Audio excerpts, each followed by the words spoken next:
है और चाहती है कि वे दोनों साथ रहें। धीरे धीरे साहिल पूरी तरह से मुस्कान की बातों में फंस गया।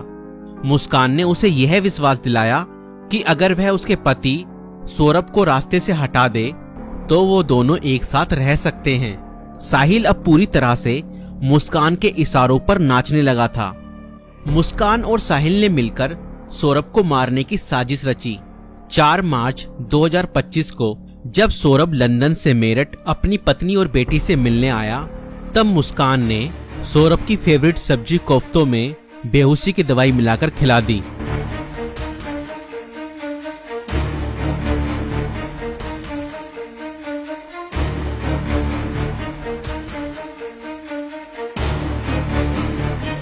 और जब सौरभ बेहोशी की हालत में बिस्तर पर पड़ा था, तब मुस्कान ने अपने दोस्त साहिल को बुला लिया और रसोई में जाकर वो बड़ा और धारदार चाकू ले आई जो मुस्कान और साहिल ने पहले से ही प्लानिंग करके खरीदे हुए थे।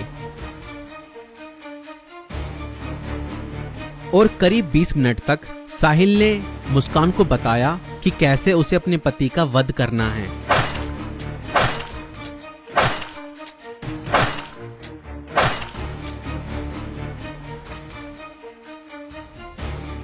और फिर उसके बाद मुस्कान और साहिल ने सोते हुए सौरभ पर हमला किया और उसके हृदय पर 3 बार वार किए।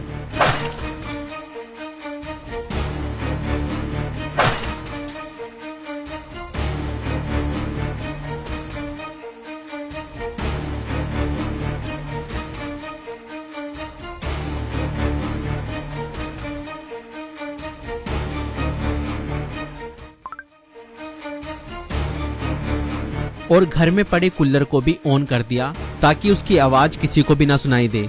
जब उन्होंने सौरभ को खत्म कर दिया, उसके बाद वह उसकी बॉडी को बाथरूम में ले गए।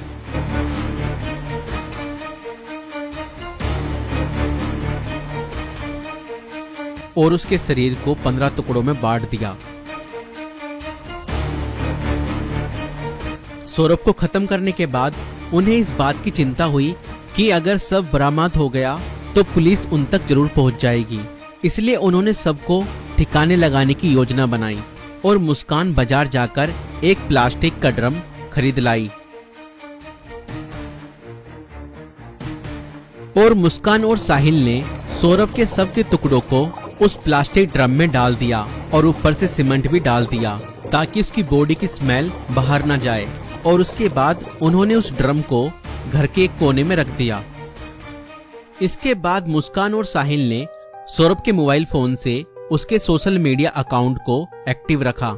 उन्होंने सौरभ के अकाउंट से हिमाचल प्रदेश की शिमला की तस्वीरें और स्टोरीज पोस्ट की ताकि लोगों को लगे कि वह घूमने गया है।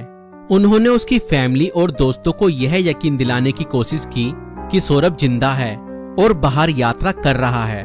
इस दौरान मुस्कान और साहिल खुद भी शिमला घूमने चले गए ताकि अगर कोई लोकेशन ट्रैक करे तो किसी को शक ना हो। लेकिन किसी भी अपराधी की तरह वह भी ज्यादा समय तक बच नहीं पाए। सौरभ के परिवार ने जब उससे संपर्क करने की कोशिश की और कोई जवाब नहीं मिला तो उन्हें शक हुआ। परिवार ने मेरठ पुलिस में गुमशुदा की रिपोर्ट दर्ज कराई।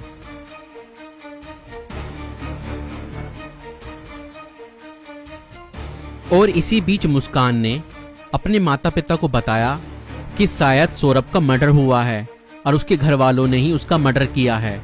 मगर मुस्कान के पिता ने कहा, नहीं बेटा, किसी के भी घर वाले कितना ही नाराज हो जाएं तो भी ऐसा कदम अपने बेटे के लिए नहीं उठा सकते। बेटा, मुझे सच सच बताओ, सौरभ कहाँ है?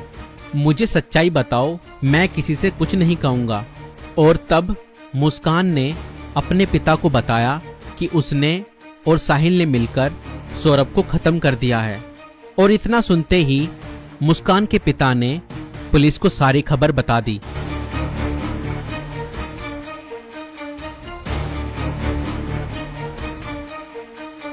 और पुलिस ने तुरंत मुस्कान और साहिल को गिरफ्तार किया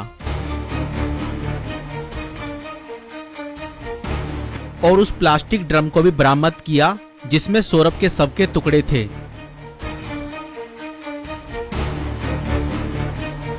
उस प्लास्टिक ड्रम को काटा गया और सौरभ के शरीर के टुकड़ों को बरामद किया गया। इस खौफनाक हत्या मिस्ट्री का अंत पुलिस द्वारा हत्यारों की गिरफ्तारी के साथ हुआ। पुलिस ने मुस्कान और साहिल को गिरफ्तार कर लिया। दोनों पर हत्या, साजिश और सबको छुपाने के गंभीर आरोप लगाए गए। दोस्तों, ये घटना हमें यह सिखाती है कि अंधविश्वास का अंजाम बहुत बुरा और भयानक होता है। साहिल ने अपनी मां की आत्मा के नाम पर बनाए गए एक फर्जी अकाउंट पर भरोसा किया और हत्या जैसा अपराध कर दिया। और गलत संबंध और रिश्तों का अंजाम बहुत बुरा ही होता है। मुस्कान ने अपने फायदे के लिए साहिल को मानसिक रूप से कंट्रोल किया और हत्या तक करवा दी। और कानून से कोई नहीं बच सकता, चाहे अपराध कितना भी चालाकी से किया जाए। पुलिस की जांच और सबूतों के आधार पर अपराधी पकड़े ही जाते हैं। इसलिए रिश्ते सोच समझकर बनाएं और जीवन साथी चुनने से पहले सामने वाला मानसिक रूप से कैसा व्यक्ति है यह जानने की कोशिश करें। साथी चुनते समय सूरत पर नहीं, सीरत पर ध्यान दें। इस वीडियो को बनाने का उद्देश्य संसार में बढ़ रही बुराइयों से अवगत कराना है।